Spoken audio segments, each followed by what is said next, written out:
আর মুমিনকে জান্নাত জাহান্নাম প্রথম দেখায় বলবেন আমি আল্লাহ যে কোরআনে বলেছিলাম জাহান্নামের কথা, এই জাহান্নাম একটু দেখে না, জাহান্নাম দেখো কেমন ভয়াবহ আগুন, কেমন ভয়াবহ শাস্তি আমি আল্লাহ সেখানে তৈরি করে রেখেছিলাম। ওরে বান্দা, আমার কথা বিশ্বাস করে তুই ঈমান এনে সেই পথে পরিচালিত হয়েছিলে, তাই আমি আল্লাহ এই জাহান্নাম তোর জন্য হারাম করে দিয়েছি। জান্নাত তোকে সামনে তুলে ধরে বলবেন বান্দারে 50 বছর 60 বছরের জিন্দেগি দুনিয়ার সমস্ত লোভ লালসাকে কন্ট্রোল করে আমি আল্লাহ রাব্বুল আলামিনের কথা মেনে জান্নাত পাওয়ার জন্য সব যখন ত্যাগ করেছিস, আমি আল্লাহ কেমন জান্নাত তোর জন্য তৈরি করেছি একটু দেখে নে। অনন্তকাল পর্যন্ত ইকারি হবে তোর ঠিকানা। এই জান্নাত দেখার পরে মুমিন তার মরণের যন্ত্রণা যতই হোক না কেন যন্ত্রণা তার জন্য লাঘব হয়ে যাবে। الحمد لله نحمده ونستعينه ونستغفره ونؤمن به ونتوكل عليه ونعوذ بالله من شرور أنفسنا ومن سيئات أعمالنا من يهده الله فلا مضل له ومن يضلله فلا هادي له ونشهد أن لا إله إلا الله وحده لا شريك له ونشهد أن سيدنا ومولانا محمدا عبده ورسوله الذي أرسل إلى الناس كافة بشيرا ونذيرا وداعيا إلى الله بإذنه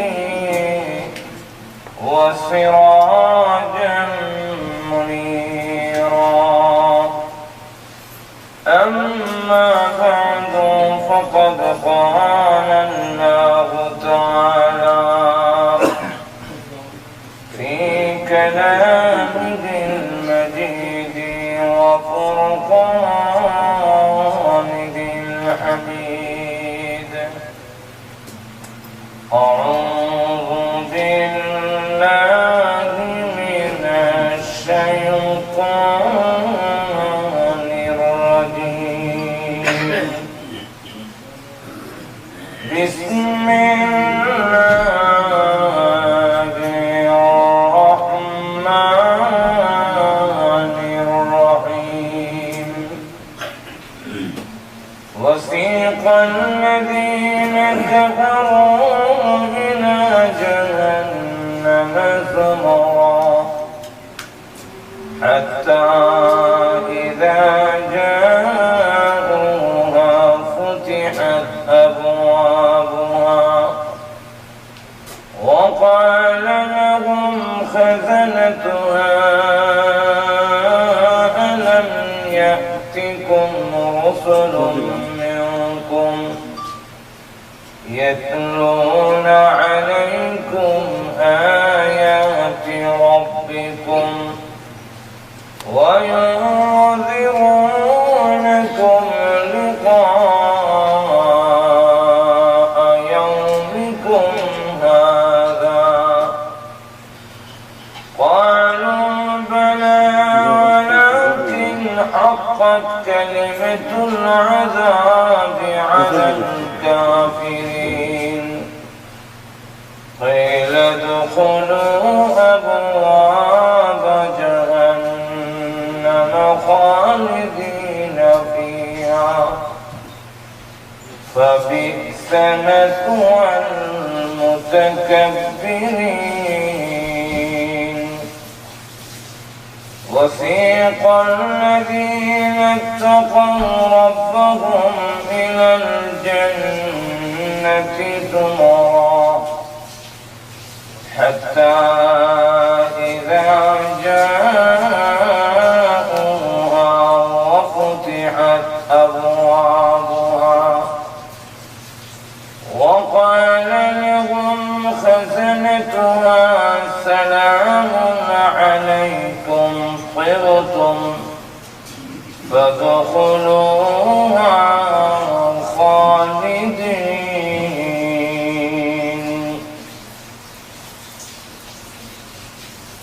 بارك الله لنا ولكم في القرآن العظيم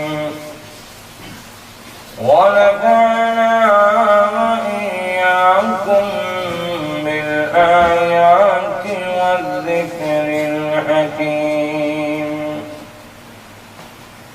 صلى الله على سيدنا ومولانا محمد وعلى آله وأصحابه وسلم. صلى الله على سيدنا ومولانا محمد وعلى آله وأصحابه.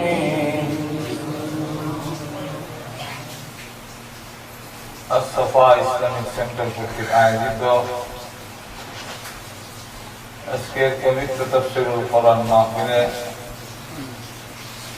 আমাদেরকে শরীক হওয়ার, অংশগ্রহণ করার তৌফিক আল্লাহ রাব্বুল আলামিন দান করলেন।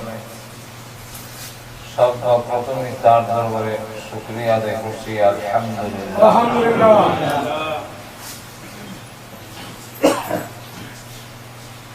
আমাকে বলা হয়েছে জান্নাত জাহান্নাম সম্পর্কে কিছু আলোচনা করার জন্য। প্রথম নম্বর হলো জান্নাত জাহান্নাম। এই যে দুইটা শব্দ, আরবিতে বলা হয় জান্নাত, ফারসিতে বলা হয় বেহেশত। কিন্তু জান্নাতের আবিধানিক অর্থ হইল বাগান। শরীয়তের পরিভাষায় জান্নাত হইল মৃত্যুর পরে পরকাল। এই জগতে যারা ঈমান আনবে এবং সেই অনুযায়ী আমলে সালেহ নেক আমল করবে, তাদের আরাম আয়েশের শান্তির যে জায়গা, তাকে বলা হয় জান্নাত। জাহান্নাম কাকে বলে? জাহান্নাম হইল পরকালে এই পৃথিবীতে যারা আল্লাহর প্রতি ঈমান আনবে না, আল্লাহকে অস্বীকার করবে, আল্লাহর বিধান মানবে না, তাদেরকে শাস্তি দেওয়ার জন্য পরকালে যে জায়গা নির্ধারণ করা আছে, তাকে বলা হয় জাহান্নাম। জান্নাত এবং জাহান্নাম এই দুটো শব্দের মধ্যে জিম এবং ডাবল নুন, যে আরবি শব্দের মধ্যে জিম এবং ডাবল নুন থাকবে, এর অর্থ হয় লুকানো। জান্নাত এবং জাহান্নাম দুটোই আমাদের চোখের আড়ালে লুকানো। আমরা কোনদিন ডাইরেক্ট জান্নাতও দেখি নাই, জাহান্নামও দেখি নাই। দুটোই আমাদের চোখের আড়ালে লুকানো। আপনারা মনে হয় আমেরিকা আসার পরে জান্নাত জাহান্নাম দেখে রেখে নাই, ব্যবসা জান্নাত জাহান্নাম একটাও চোখে গায়ে। যে বস্তু আমরা চোখেই দেখলাম না, এর আলোচনা। 2 নম্বর হলো জান্নাত বর্তমানে আছে কোন জায়গায়, কোন জায়গায় অবস্থিত, এটা রাখছে কোন জায়গায়। এটা হলো সপ্তম আকাশের উপরে জান্নাত। জাহান্নামটা বর্তমানে রাখছেন কই আল্লাহ? এটা হলো 7 এবং জমিনের নিচে। তাহলে জান্নাত এবং জাহান্নামের আলোচনার অর্থ হলো আসমানের উপরে আর জমিনের নিচের আলোচনা, মাঝখানের কোনো আসমান নাই। এই দুইটা প্রশ্নের আগে সমাধান করা দরকার। যেটা আমরা চোখে দেখলাম না, এটা সম্পর্কে আমাদের আলোচনার কতটুকু ফায়দা। 2 নম্বর হলো আসমানের উপরে আর মাটির তলের ওয়াজ আর কত করবে, মাঝখানে আমরা কি সেটা না বলবো। এই কথা যারা বলে এদের আগে জবাব দেওয়া। প্রথম নম্বর হলো জান্নাত এবং জাহান্নাম আমরা না দেখলেও আমরা মোটামুটি এই কথা বলতে পারি যে জান্নাত আর জাহান্নাম আমাদের দেখা হয়ে গেছে। কিভাবে? যে একজন হলেন আমাদের সকলের আদি পিতা, সকল মানব জাতির পিতা, তিনি হলেন আদম আলাইহিস সালাম। আদম আলাইহিস সালাম আমাদের সবার আব্বা নাকি? উনি জান্নাতে থাকতে দেখেছেন। আরেকজন হলেন আমাদের রূহানি পিতা, আধ্যাত্মিক পিতা, তিনি হলেন মুহাম্মদুর রাসূলুল্লাহ সাল্লাল্লাহু আলাইহি ওয়াসাল্লাম।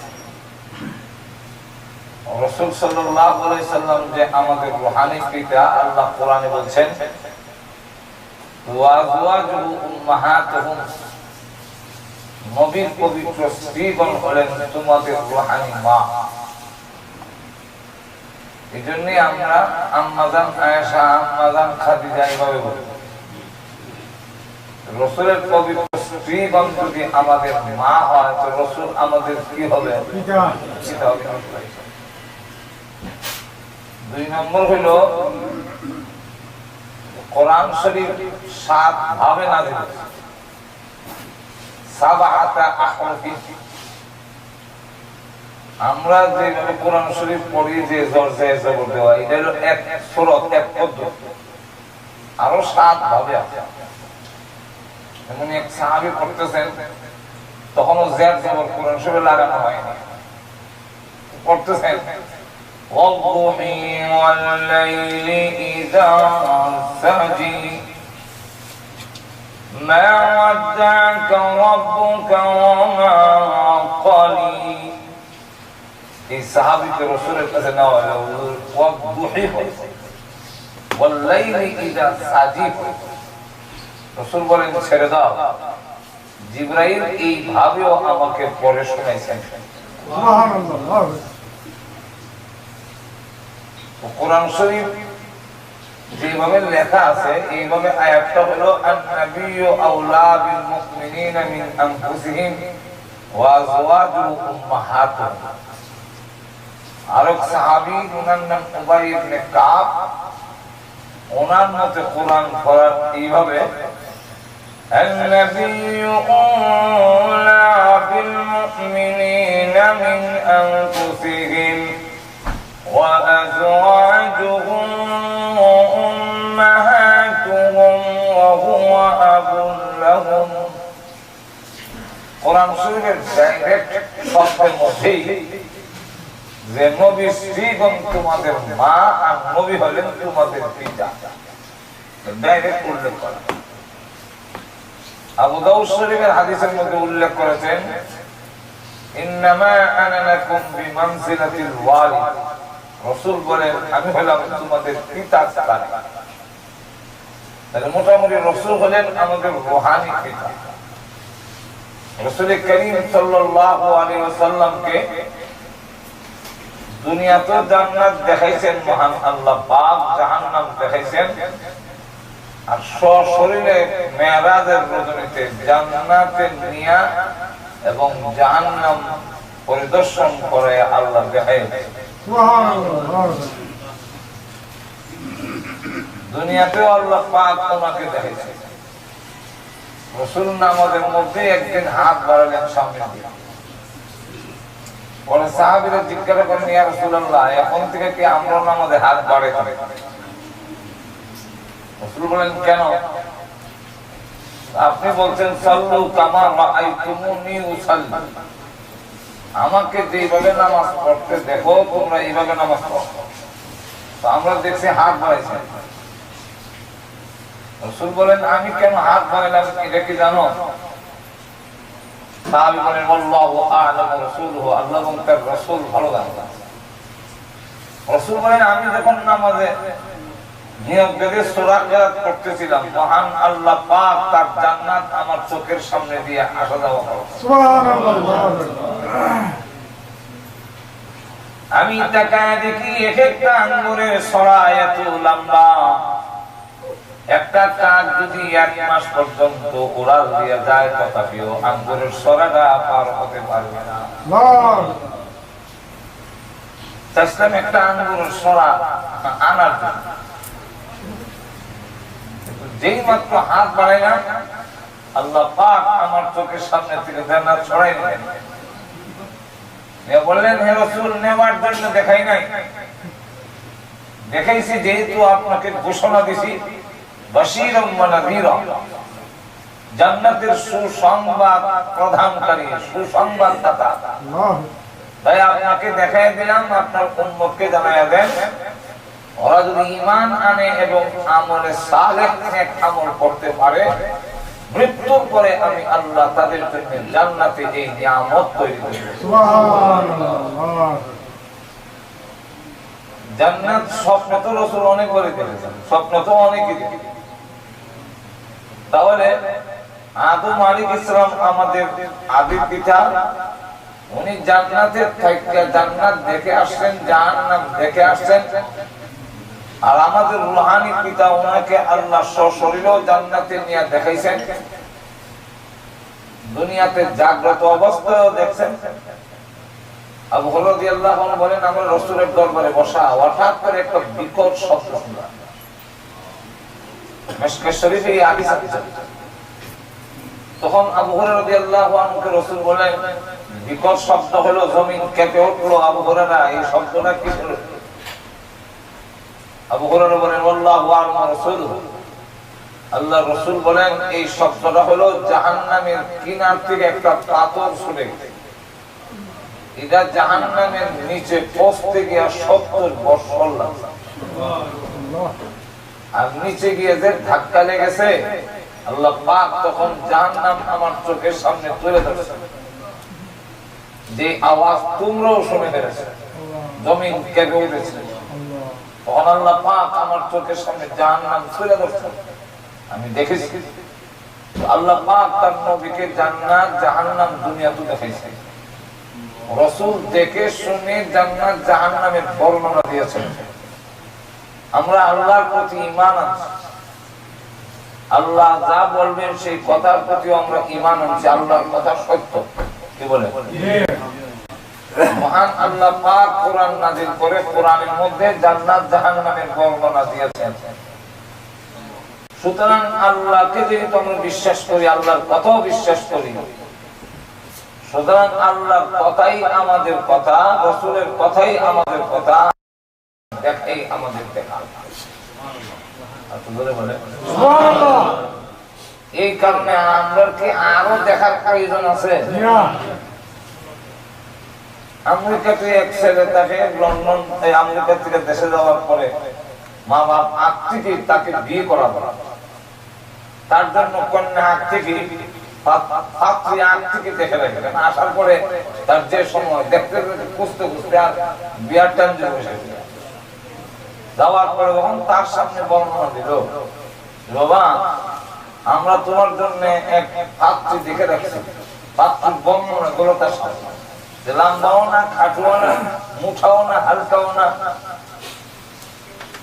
গোলগাল চেহারা, সামরার কালার দর্জনের মধ্যে একজন, চোখটা একটু বড় বড়, নাক খুব চোখা চাকা, এবং মাথার চুল দিয়ে পায় গুছার মধ্যে পড়ে, এবং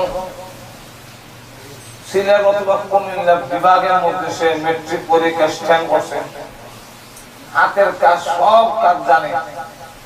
এই সবগুলো বর্ণনা দেওয়ার পরে সত্যিকারের ছেলে যদি হয় তখন বলবে যে বর্ণনা দিয়েছেন আর আমার দেখার দরকার, আমার দেখা হয় তো আল্লাহ পাক কোরআনে জান্নাত জাহান্নামের যে বর্ণনা দিয়েছেন, রাসূল আমাদের সামনে দেখে শুনে যে জান্নাত আর জাহান্নামের বর্ণনা তুলে ধরেছেন, এরপরে আমরা যারা আল্লাহ এবং তার রাসূলের প্রতি ঈমান এনেছি আর কথা বিশ্বাস করি, আমাদের আর দেখার কোনো প্রয়োজন নাই। আপনি জোরে বলেন এই কথাটা আমার না। হযরত আলী রাদিয়াল্লাহু আনহু বলতেন, যদি জান্নাত আমার চোখের সামনে তুলে ধরা দেখানো, জাহান্নাম যদি আমাকে দেখানো, আমার বিশ্বাস আমার ঈমান বাড়বে না। কেন? আমি আল্লাহর কথা এবং রাসূলের কথায় জান্নাত জাহান্নামকে এমন বিশ্বাস করি যারা দেখলে বিশ্বাস করি, আমি ওনাদের কথাই বিশ্বাস করি। সুতরাং আমাকে জান্নাত জাহান্নাম দেখাইলে আমার বিশ্বাস আর বাড়বে না।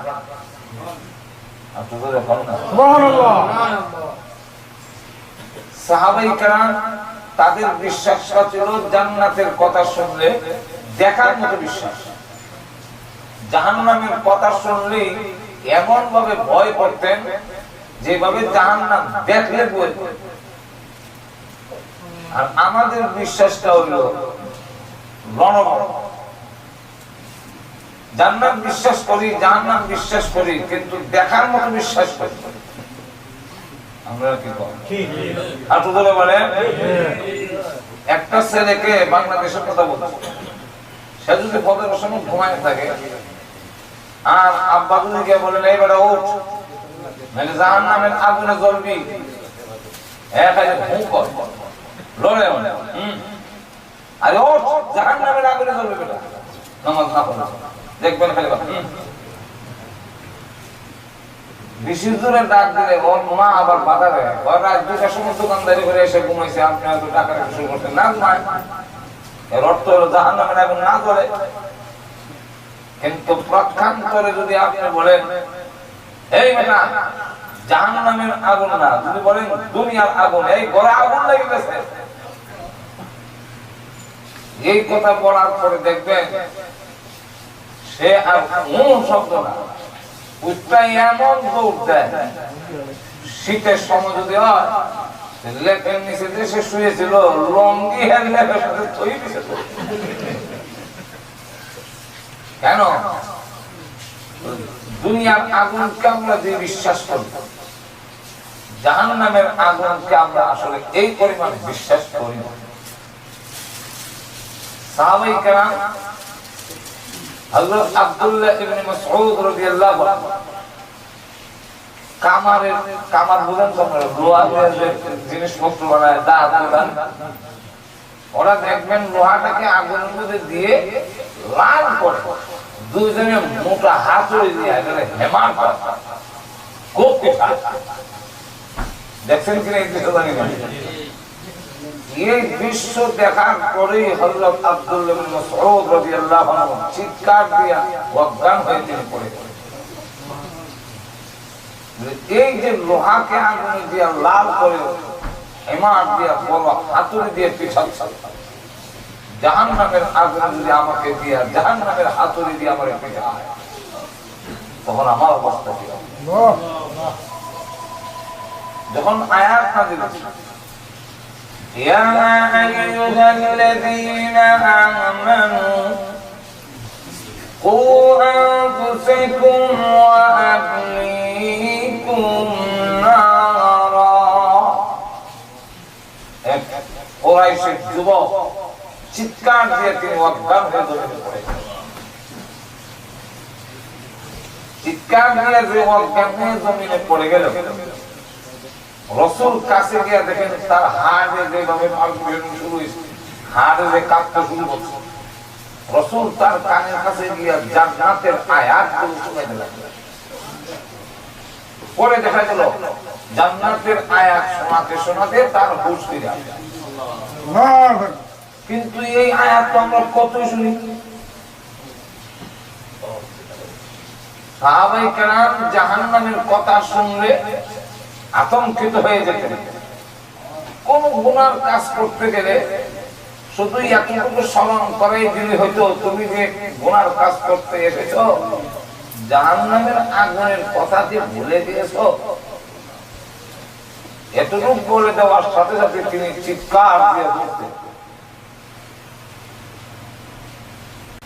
একজন সাহাবী আর একজন মহিলার সব হাত ধরছে, হাত ধরে যখন টান দিচ্ছেন, মহিলা তখন তাকে এতটুকু স্মরণ করে দিল, তুমি যে আমার হাত ধরে টানছো, এতে বোঝা যায় তোমার উদ্দেশ্য ভালো না, তুমি কি জাহান্নামের কথা ভুলে গেলে?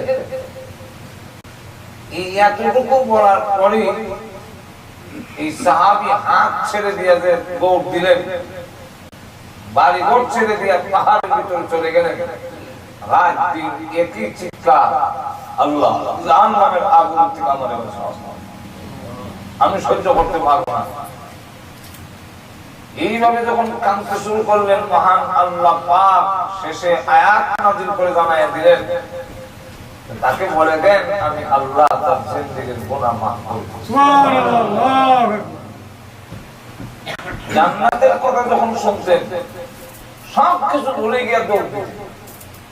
সুন্দর স্ত্রী, বাড়ি ঘর, গাড়ি বাড়ি, এগুলা তাদেরকে আটকে রাখতে পারতো না। প্রতিযোগিতা শুরু হইতো, কে আগে যেত। রাসূল বলেন, আমার সাথে কে জিহাদে যাবে, শহীদ হলে জান্নাতে যাবে। যেই মাত্র কথা বলছেন, এখন বাবা এবং ছেলে দুজন দাঁড়ায়।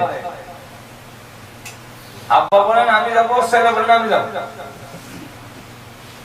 আব্বার নাম হলো আব্দুল্লাহ, ছেলের নাম জাবের রাদিয়াল্লাহু আনহু। আল্লাহ রাসূল বলেন দুইজনকে টিকেট দেওয়া যাবে না, একজনকে দেওয়া যাবে। বাবা এবং ছেলে দুইজন মিলে কম্প্রোমাইজ করো, কে যাবে? আমাদেরকে দুইভাবে জান্নাতের কথা বলা হয়, কে জান্নাতে যাবে চলেন। দেখবেন বাবা এবং ছেলের মধ্যে ধাক্কাধাক্কি শুরু হয়ে যাবে। আপনি যান, ছেলে ভাই আপনি যান, আব্বা তুই যা, আমার শরীর ভালো না। হযরত জাবের রাদিয়াল্লাহু আনহু উনি বলেন আমি যাব, সে আব্বা আব্দুল্লাহ রাদিয়াল্লাহু আনহু উনি বলেন আমি যাব ছেলেকে। তখন তিনি নসিহত করেন, হে জাবের, 7টা মেয়ে আমার, এর মধ্যে একমাত্র ছেলে তুই। আমি আমার নিজের প্রাণের চাইতে তোরে মহব্বত করি, তুই বেঁচে থাক, আমার 7টা মেয়েকে দেখাশোনা করিস, আমি চলে যাই। ছেলেটা আব্বা বুড়ো হয়ে গেছেন, এখন আপনার মানায় না জিহাদের ময়দানে যাওয়া, আপনি আপনার মেয়েগুলোকে দেখাশোনা করেন, আমি যাই জিহাদে। ছেলেকে যখন মানাতে পারছে না, আব্দুল্লাহ রাদিয়াল্লাহু আনহু বলেন, ছেলে এতক্ষণ পর্যন্ত তোকে আমার আসল কথা বলি নাই। আসল কথা হলো তোমাকে যতই মহব্বত করি না কেন, কিন্তু জান্নাতে আগে যাবে এই সুযোগ আমি আল্লাহর কসম কোনোদিন দেব না।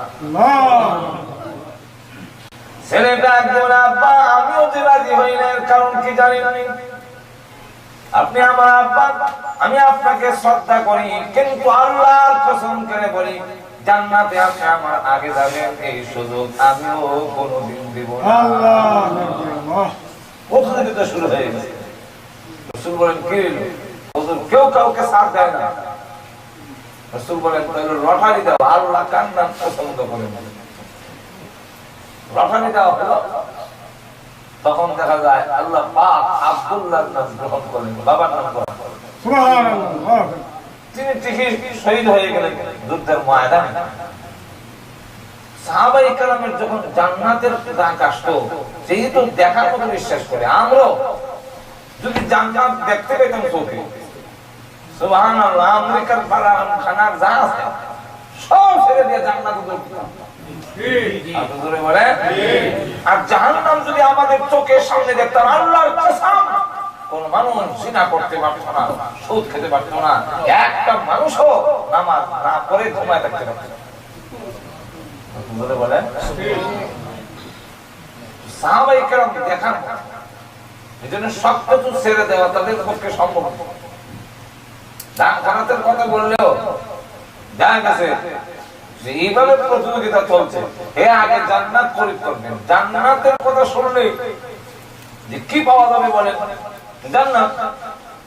সঙ্গে সঙ্গে দাঁড়িয়ে বলতেন ইয়া রাসূলুল্লাহ, রাসূল বলেন আমার এই মসজিদ মদিনার মসজিদ জায়গা হয় না, কে আছে বড় করে দিবে তার জন্য জান্নাত ওয়াজিব হবে। হযরত উসমান গনি রাদিয়াল্লাহু আনহু বলেন ইয়া রাসূলুল্লাহ আমি একাই এই মসজিদ বড় করে দেব। আল্লাহ জান্নাতের ডাক আসতো। সাহাবায়ে কেরামের মধ্যে একজন সাহাবী অত্যন্ত কালো, তার নাম হলো সাদ সালামী রাদিয়াল্লাহু আনহু। খুব কালো, গরীব। রাসূলের কাছে বলতেছেন ইয়া রাসূলুল্লাহ আমি কালো গরীব, এই কারণে কি আল্লাহ আমাকে জান্নাত দিবেন না? রাসূল বলেন তোমার ঈমান আছে, জান্নাত তোমাকে আটকাইবো। আটকাইবো কথা কারো নাই। তখন এই সাহাবী বলেন মুসলমানরা আমাকে দাম দেয় না কেন, আমি জান্নাত যদি পাই আমি অনেক দামি। রাসূল বলেন তোমাকে মুসলমানরা দাম দেয় না, ইজ্জত দেয় না, কি করে বললে? কোন লোক তার মেয়ে আমার কাছে বিয়া দেয়? ও গরিব আর কাল। রাসূল বলেন আমি তো বুঝি তোমার দাম আছে। তুই একদম সাহাবী, মদিনার উনি পয়সাওয়ালা, ধনী, আভিজাত্যওয়ালা, ওনার নাম আমর ইবনে ওয়াহাব সাকাফি রাদিয়াল্লাহু আনহু। রাসূল বলেন তার একটা মেয়ে আছে, শুনছি মদিনার মহিলারা তাকে খুব সুন্দর হওয়ার কারণে ওরে মদিনা বলে আখ্যায়িত। সুবহানাল্লাহ সুবহানাল্লাহ। ওরে আমেরিকা না, ওরে মদিনা। এখন যাও তার কাছে যাও, বিয়ার প্রস্তাব দাও। সাহাবী বলেন কোনটাই আমার মিলবে। ওই মহিলা খুব খুবসুরত, যার টাইটেল ওরে মদিনা, আর আমি বিশ্ববিখ্যাত খালা। আমি গরিব আর ওই মেয়ের বাপ ধনী, কোনটাই মিল নেই। তবু রাসূল যখন বলছেন যাই, কিন্তু ভিতরে ভিতরে দিবে না।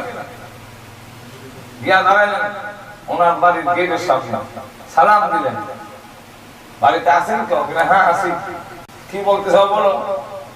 বলে আমি আপনার মেয়ে ওরে মদিনা যার টাইটেল, তার বিয়ার প্রস্তাব নিয়ে আসছিলাম আমার জন্য। মেয়ের বাবা আইসো দেখি। উনি জবাব দেয় আনা মিন রাসূলিল্লাহি সাল্লাল্লাহু আলাইহি ওয়াসাল্লাম, আমি রাসূলের দরবারে গেছি। এই কথার দ্বারা বোঝা যায় না রাসূল পাঠাইছেন ডাইরেক্ট কিভাবে বলে। কি জানে আবার এমন কথা মূল্যায়ন না। আর ওই সাহাবী বুঝছেন রাসূলের দরবারে ছিলেন আর বিয়া করার লেগে আমল বাইতে গেছে। তিনি বলেন না এটা হয় না, আমার এই মেয়েকে এমন ছেলের হাতে কিভাবে সমঝায় না, বিয়া দাও হবে না, যাও। ছেলে তখন দাঁড়িয়ে বলে দিলে দেন না দিলে নাই কোনো আপত্তি নাই, আল্লাহ রাসূল বলেছেন আমি জান্নাতে হব। আপনার ওর করে ভাইলো আমার কোনো আপত্তি নেই, না ভাইলো কোনো আমার ভিতরে কোনো আক্ষেপ। কারণ কিছুদিন পরে যখন মরে যাব জান্নাতের ওর করে আমার জন্য অপেক্ষায়। এই কথা বলে যখন চলে যাচ্ছে, মেয়ে আপনার বাবার সামনে এসে বলে আব্বা ইয়া আবি আন্না যা আন্না যা, আপনাকে রক্ষা করেন, আপনাকে বাঁচান। কেন? আপনার বিরুদ্ধে কোরআনের আয়াত নাযিল হয়ে যাওয়ার সময়, আমার বিরুদ্ধে কোরআনের আয়াত নাযিল হবে কারণ কি? কারণটা হইল আপনি যাকে প্রত্যাখ্যান করছেন, ফিরিয়ে দিয়েছেন, ওনাকে রাসূল পাঠাইছেন।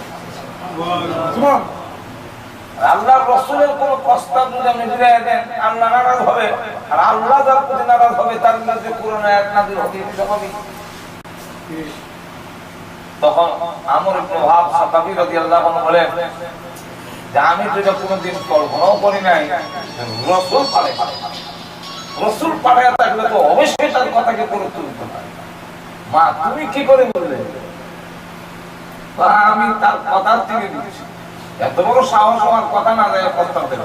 বলছেন আনামিন রাসূলুল্লাহ, রাসূলের পক্ষ থেকে।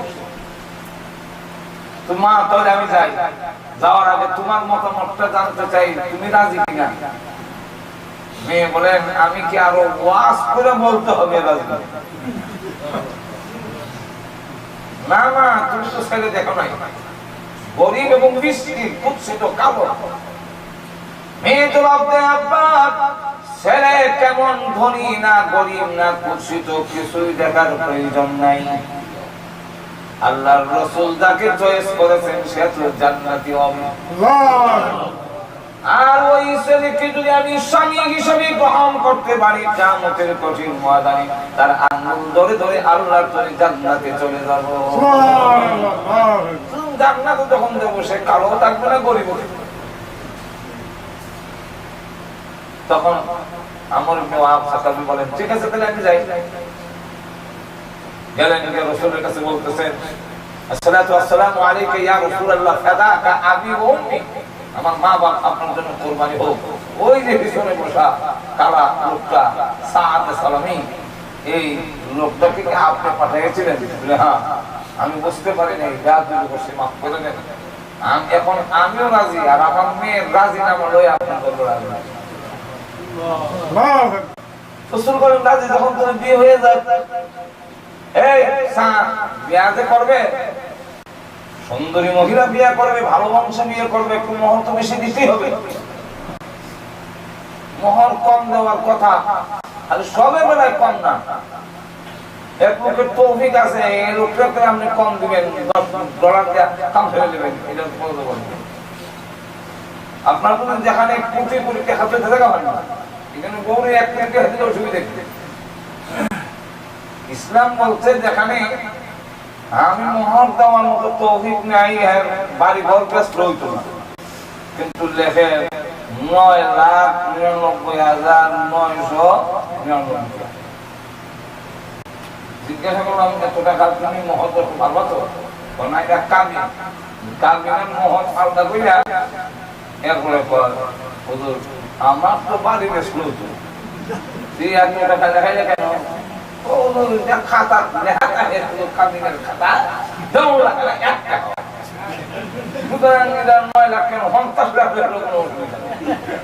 এই ধারণা ঠিক না, স্ত্রীর পাওনা এটা দিতেই হবে।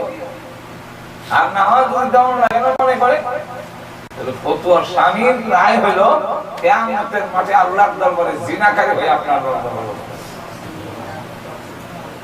তাহলে এটা স্ত্রীর হক পাওনা দিতে হবে। লক্ষ্য করে দেখেন আপনার যদি তৌহিদ থাকে, আপনার মিলিয়ন ট্রিলিয়ন টাকা রিজার্ভ কোন কাজে লাগবে বলে এক রকম অসুবিধা হবে। আমি বলতেছি 400 দিরহাম তোমার মোহর, তদানীর উত্তম সময়ে 400 দিরহাম এটা অত সাধারণ বিষয়। আপনার অসুবিধা তো নেই। 400 দিরহাম তোমার মোহর, হুজুর 400 1 দিরহাম নাই। রাসূল বলেন এটা নির্ধারণ করা হইলো বাকি করে দিবা, বিয়ে হয়ে গেল, এখন বিয়ে করতে। রাসূল বলেন তুমি যাও ওসমান গনির কাছে গিয়ে বলবে আমি রাসূল বলছি তোমাকে 200 দিরহাম দেব। আর আস্তে বলেন সুবহানাল্লাহ। এরপরে আরেকজন গনির কাছে, ওনার নাম হলো আব্দুর রহমান ইবনে আউফ, তার কাছে যাইবা গিয়ে বলবা আমি রাসূল বলছি তোমাকে 200 দেব। 400 তো মোহরের নইল, তো জুতা মোজা কাপড় চোপড় এগুলো আনবো দিচ্ছি। আরেকজন সাহাবী যদিও গরিব কিন্তু খুব দানশীল, ওনার নাম হলো আলী। হযরত আলী রাদিয়াল্লাহু আনহু এত দানশীল আর উনি এত দুনিয়া থেকে খুব পরিশ্রম করতে পারে, রুজি খুবই করতে পারে, কিন্তু একদিনের রুজির ভুল হয়ে গেলে আর কাজ করতে রাজি হয় না। আর ধরনের হযরত আলীর কাছে যাইও, এমন দানশীল, নামাজের মধ্যে দাঁড়াইছেন আল্লাহু আকবার নিয়ত করছেন, আর এক লোক এসে আল্লাহর রাস্তায় কিছু দিবেন, উনি নামাজের থেকে হাতের আংটি যেটা আছে হাতের মধ্যে টান দিয়ে চলে ওর সামনে যাচ্ছেন। লোকেরা জিজ্ঞাসা করলো মনে যে আমি নামাজের থেকে ওনারা দিয়ে দিলেন, পরে দিলেন দেখি আমার আল্লাহর নাম উচ্চারণ করার পরে তার দান করে রাখার দুঃসাহস আমার আল্লাহর নাম বলছেন আর আমি বলবো দাঁড়ায় থাকবে না। আমার বউকে যখন আল্লাহ রাখতে পারে দেখ আল্লাহ নামের কোন ইজ্জত আমরা দিলাম না। আর তো জোরে কর না। আবার অনেকে কয় আমরা মাফ করো যে দমক দিয়া মাফ করো। অথচ আল্লাহ পাক তার রাসূলকে বলেন ধমক দিয়ে বলবেন না, সুন্দর করে বলবেন। وَأَمَّا السَّائِلَ فَلَا تَنْهَرْ রাসূল নিঃস্ব গরিবকে ধমক দেন। আপনারা ঘুমোতে গেছেন তাহলে কিভাবে বলেন ধমক দিবেন না, এই কথাটা কাকে বলছেন? এটা কি আমার লোক? বিশ্বনবী কারবা বলতেছেন নিঃস্ব অসহায় লোককে ধমক দিবেন না। আমাকে এক লোক বলে ওই যে বক্তৃতা এসে বলে কিছু দিবেন, আমাদের মাফ করো। আমি এটাও তো আমি কই অন্যদিকে যা কেন? আমি তার কাছে কে দুষ করলাম? মাফ চাইতাম।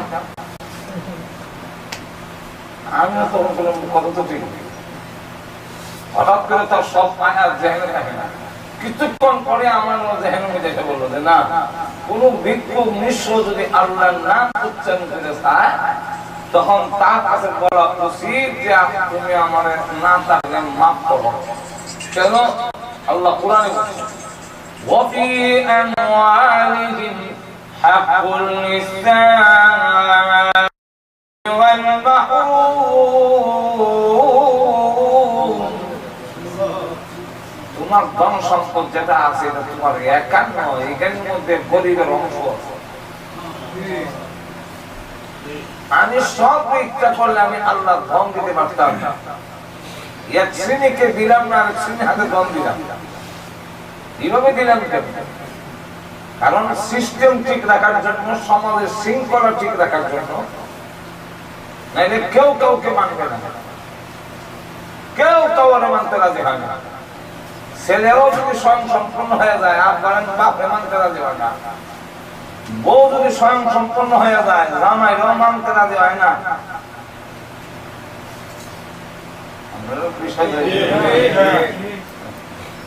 তুমি কি প্রয়োজন তোমার? আমার তো আছে। আপনি কথা না, বাংলাদেশের কথা বলছেন না, আছে দেশ।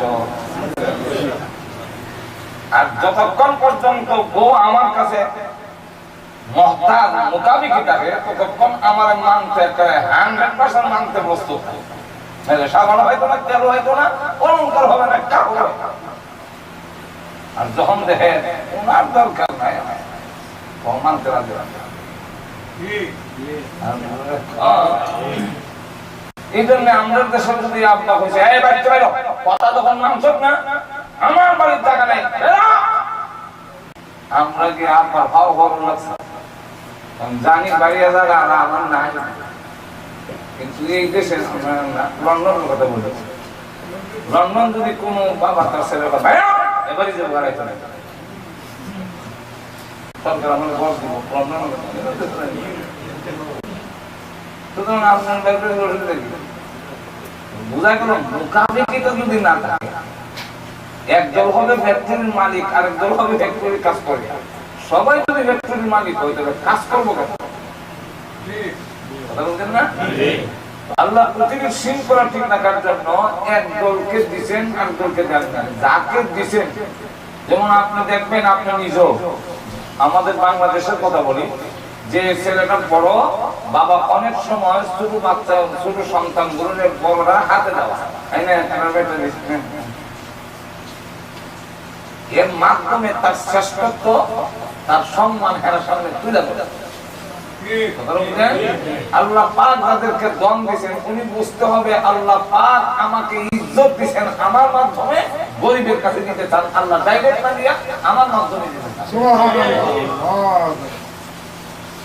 যখন ধনী কথা বুঝে না তখন আল্লাহ চাকা ঘুরায় যায়। তখন এই ধনীরে গরিব বানাইয়া আর যে গরিব অপমান করছি ধনী বানাইয়া তারে কাক দরবারে হাজির করে। এমন ঘটনা বহু।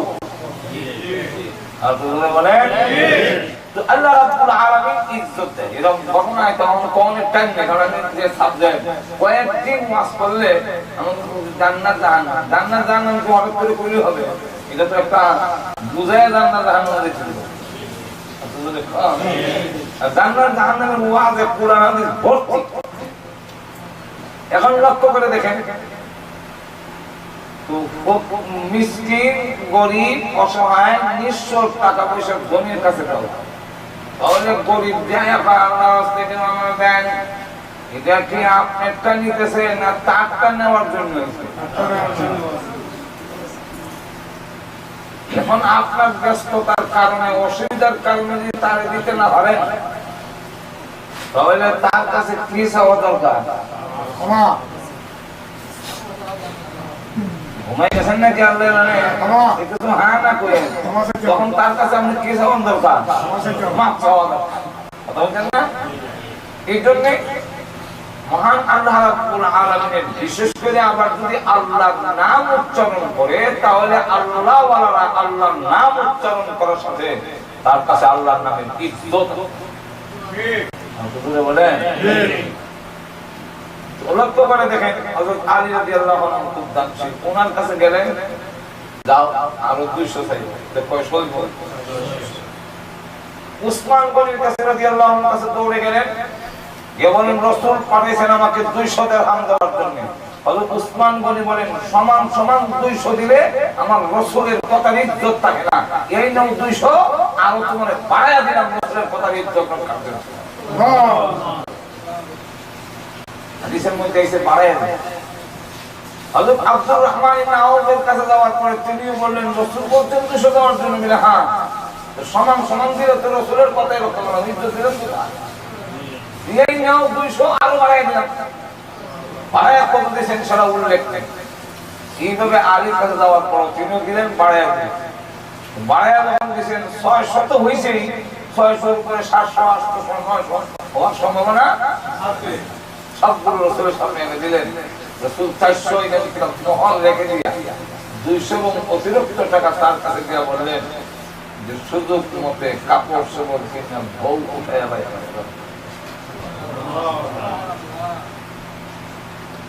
এখন চিন্তা করেন, একদিন তিনি বাজারে গেলেন, সেই সাদ ইসলামী কাপড় চোপড় কিনে বউ বাড়িতে উঠাইয়া আনে।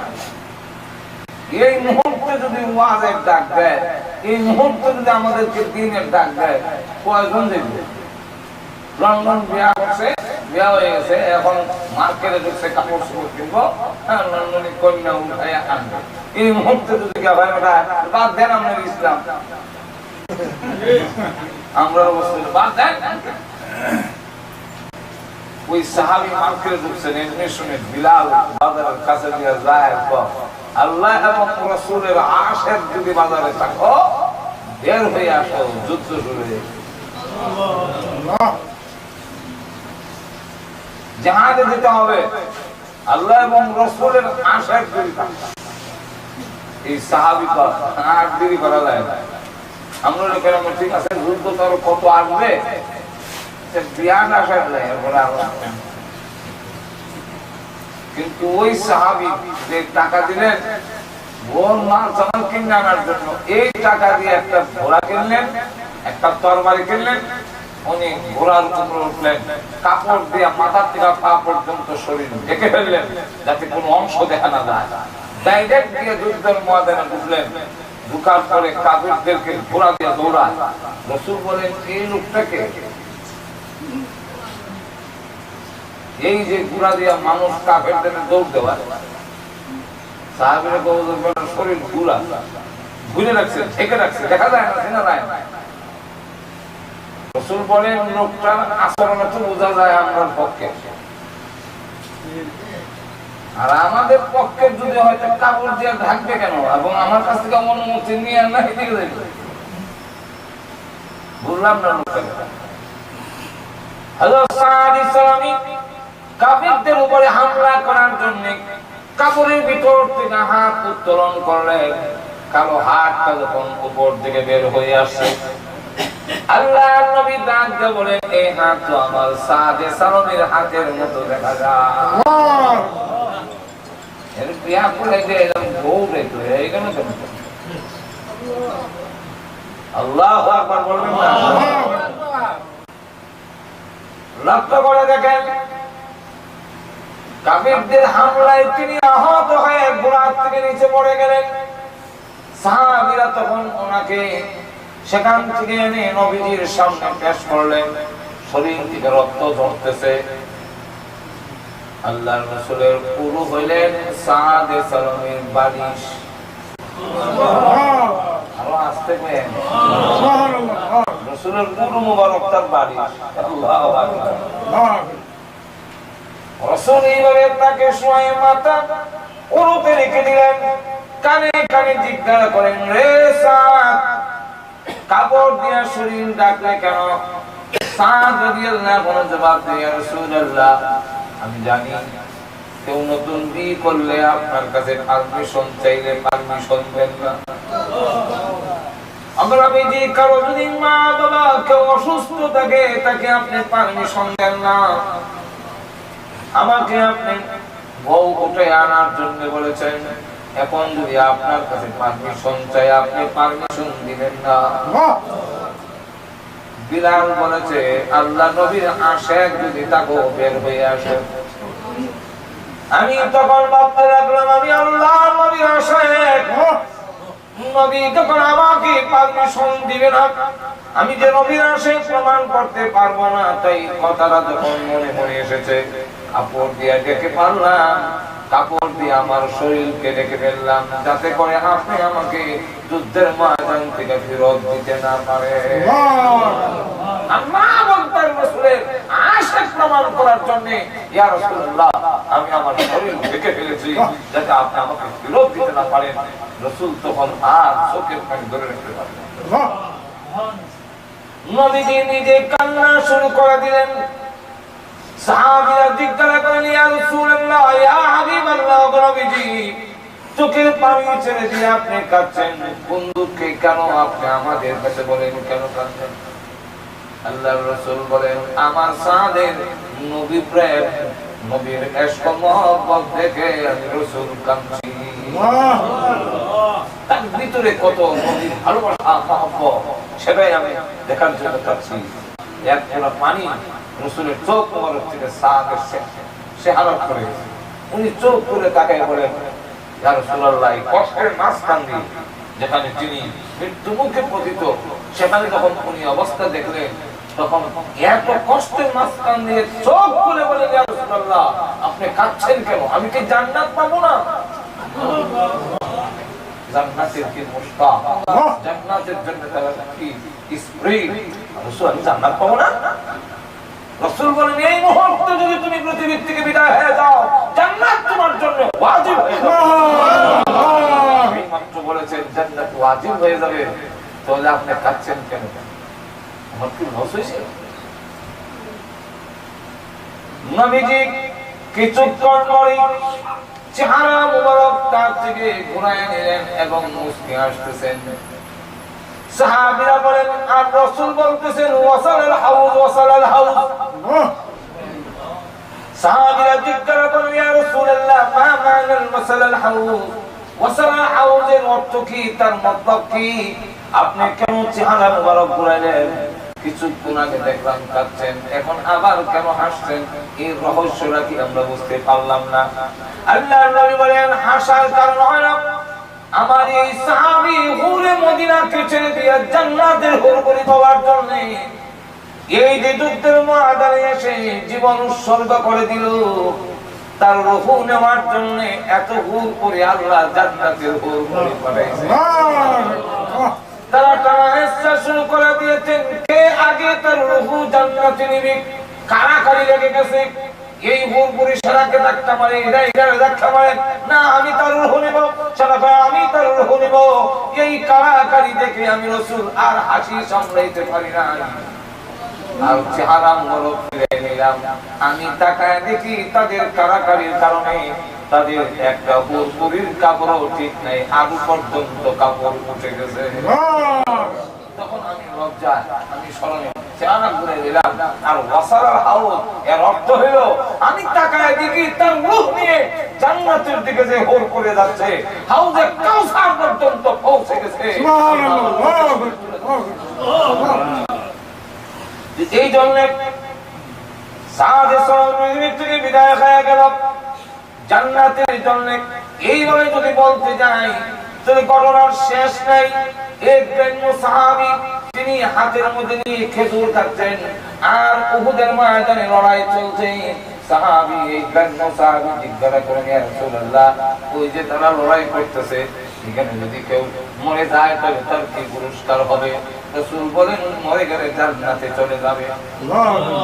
এই কথা বলার সাথে সাথে হাতের মধ্যে যা ছিল তাও খায় নাই।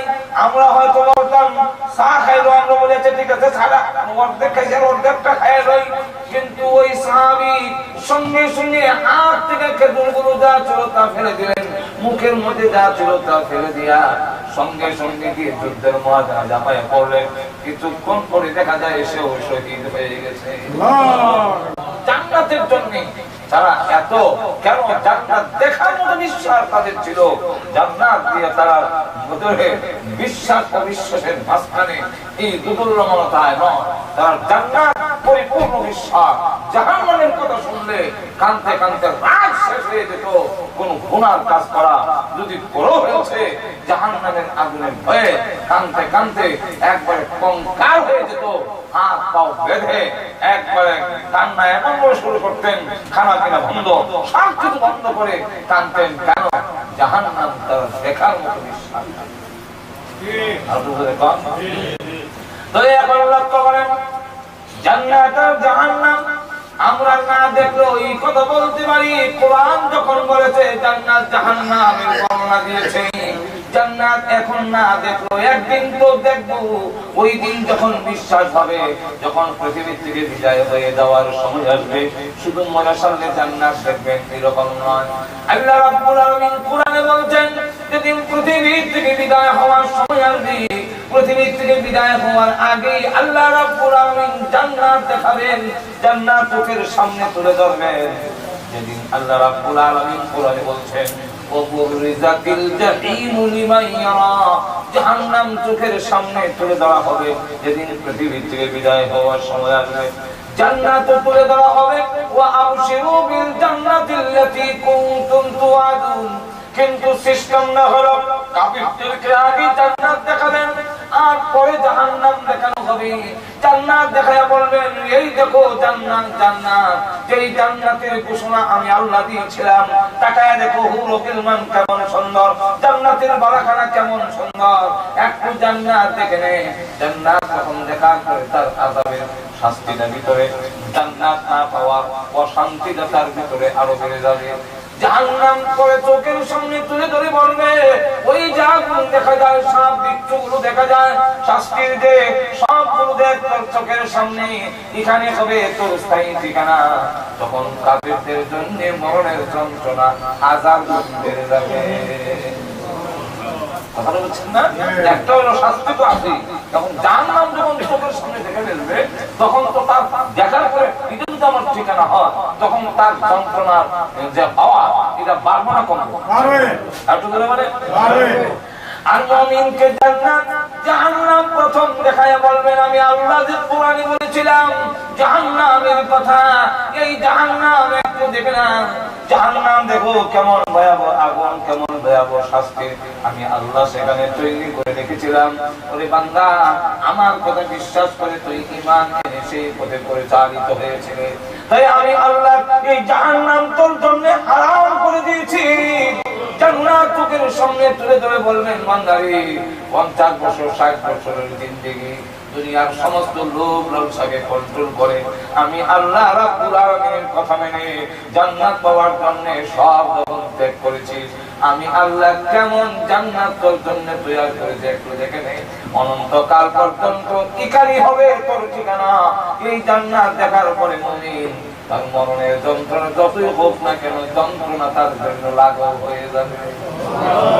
জান্নাত দেখার পরে তখন জান্নাত যখন দেখবো তখন কষ্টের যখন যতই কষ্ট হোক পুরস্কার পুরস্কার যখন মহা পুরস্কার দেখে তখন সেই পুরস্কার হওয়ার আশায় তার মাঝখানে কষ্ট থাকে না। তাহলে এখন আসুন 2 নম্বর হলো এই কথা বলতে চাইছিলাম, একটা তো হলো জান্নাত জাহান্নাম আমরা ডাইরেক্ট না দেখলো, আমার আল্লাহ কোরআনে বলছেন জান্নাত জান্নাত আর জাহান্নামের বর্ণনা। সুতরাং আমি বিশ্বাস করি, দেখার মতো বিশ্বাস, ধরে বলেন ঠিক কিনা? আল্লাহ রাব্বুল আলামিনকে আমরা দেখি না, কিন্তু দেখার মতো বিশ্বাস করি আমরা আল্লাহকে। ধরে বলেন ঠিক কিনা? হযরত আলী রাদিয়াল্লাহু আনহু কে বলেন, কি বুদ্ধি রে আলী, তোর মতো এত মেধাবী এত জ্ঞানের অধিকারী হইয়া যা দেখা যায় না তুই কেমনে বিশ্বাস করলি? হযরত আলী বলেন, কি বুদ্ধি রে, আমি যা দেখি না তা কোনোদিনই মানি না।